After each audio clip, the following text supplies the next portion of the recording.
kita berbicara tentang Sulawesi Tengah yang tenang dan damai, maka menjaga Sulawesi Tengah untuk tenang dan damai, menjaga Indonesia tenang dan damai, bukan dengan menghadirkan aparat keamanan yang membuat semuanya merasa khawatir untuk bergerak, tapi dengan menghadirkan rasa keadilan sosial bagi semuanya.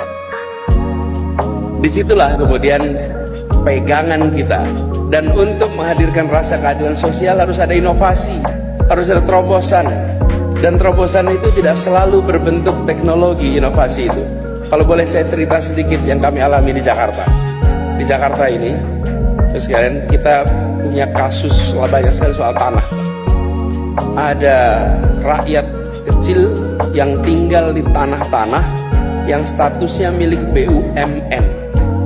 BUMN banyak sekali di Jakarta, ratusan kampung berada di tanah-tanah BUMN. Apa yang terjadi dengan mereka? Mereka tinggal tanah BUMN, lalu otomatis tidak punya status soal tanahnya, sengketa statusnya.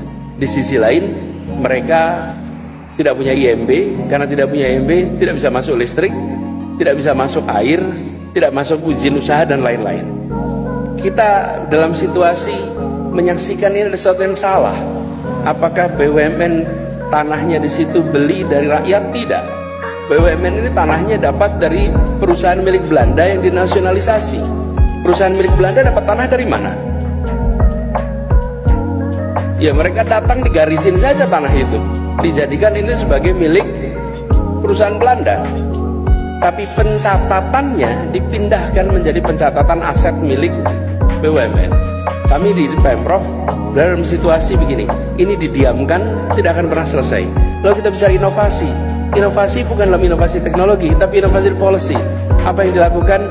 Kita buatkan yang namanya IMB kolektif, 1 RT 1 IMB. Belum pernah ada di Indonesia itu. 1 RT 1 RW 1 IMB. Nah, ada. Tapi dengan 1 IMB itu kita katakan bahwa urusan status tanah biarlah diselesaikan di pengadilan, tapi jangan sampai mereka yang kecil tidak punya IMB sehingga tidak punya listrik, tidak punya air minum, tidak punya akses untuk kredit, tidak punya akses kepada perbankan izin usaha, tidak bisa. Begitu dapat IMB, langsung mereka dapat semua kesempatan yang setara dengan yang lain. Kenapa inovasi itu dilakukan? Karena kita melihat di kota itu yang besar tambah besar, tapi yang kecil berdekade-dekade tetap kecil. Tugas negara hadir untuk memberikan terobosan agar yang kecil tumbuh menjadi besar, dan yang besar tetap bisa besar.